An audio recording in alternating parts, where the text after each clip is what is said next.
Hi viewers, எல்லாருக்கும் வணக்கம். இன்றைக்கி நாம் விழுப்புரம் ஃபேமஸ் முட்டை மிட்டாய் வந்து வீட்டிலே எப்படி செய்கிறதுன்ட்டு தான் பார்க்க போகிறோம். அதுக்கு வந்து ஃபஸ்ட்டு வந்து நம்ம பால்கோவா வந்து நமக்கு தேவை. ஸோ நான் வீட்டில் வந்து பாலை நல்லா சுண்ட காய்ச்சி அதை வந்து பால்கோவா பதத்துக்கு ரெடி பண்ணி வச்சுக்கிறேன். இதிலே சர்க்கரை போட்டு நான் வந்து பால்கோவா ரெடி பண்ணி வச்சுருக்கேன். நீங்கள் ஸ்வீட் வேணும்னா அதுக்கப்புறமா சேர்க்கணுன்னா கூட சேர்த்துக்கலாம். ஸ்லோ ஃப்ளேமில் வச்சு நல்லா வந்து ஆடையெல்லாம் எடுத்து விட்டு ரெடி பண்ணுங்கள். அப்போ தான் நமக்கு நல்லா வந்து டேஸ்ட்டு நல்லாயிருக்கும். இதுக்கு வந்து 2 முட்டை, நெய், பால்கோவா நான் ரெடி பண்ணி வச்சேன். அந்த பால்கோவா வந்து ஆறுனதுக்கு அப்புறமா எடுத்திருக்கேன். இதில் வந்து நம்ம இந்த முட்டை உடச்சி 2 முட்டை உடச்சி ஊற்றி நெய் கொஞ்சம் ஊற்றி கொஞ்சம் கட்டியாகிடுச்சு. கொஞ்சம் நேரம் கழித்து நான் செஞ்சதுனால அதனால் நான் பிசைஞ்சு விட்டுக்கிறேன் கையால். நீங்கள் வந்து அதுக்கப்புறமா வந்து அந்த ஸ்டிர் யூஸ் பண்ணி மிக்ஸ் பண்ணிக்கலாம். நல்லா பீட்டர் இருந்ததுன்னா நீங்கள் பீட்டர் யூஸ் பண்ணிக்கலாம்.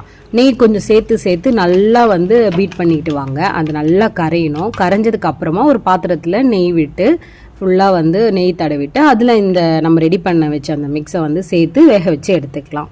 நீங்கள் இட்லி பாத்திரத்தில் கூட வேக வச்சு எடுத்துக்கலாம். இல்லை வந்து கடாயில் வந்து பேக் பண்ணுவோம் இல்லையா, அந்த மாதிரி பேக் பண்ணி எடுத்துக்கலாம். அவன் இருந்ததுன்னா அவன் யூஸ் பண்ணிக்கலாம். என்னென்னா உங்களுக்கு கலர் சேஞ்ச் மட்டும் கொஞ்சம் டிஃப்ரெண்ட்டாக இருக்கும். அவன்னா 4 சைடு வேகிறதுனால உங்களுக்கு 4 சைடுமே உங்களுக்கு வந்து கலர் சேஞ்ச் இருக்கும்.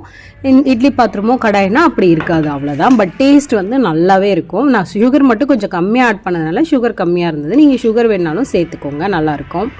வீட்டிலேயே ஆரோக்கியமான ஒரு முட்டை மிட்டாய் வந்து சூப்பராக நமக்கு ரெடி ஆகிடுச்சு. நீங்களும் ஒரு தடவை ட்ரை பண்ணி பாருங்கள். நிச்சயமாக உங்களுக்கு பிடிக்கும். இந்த வீடியோ உங்களுக்கு பிடிச்சிருந்துச்சுன்னா லைக் பண்ணுங்கள், உங்கள் ஃப்ரெண்ட்ஸோட ஷேர் பண்ணுங்கள். Tata, bye bye.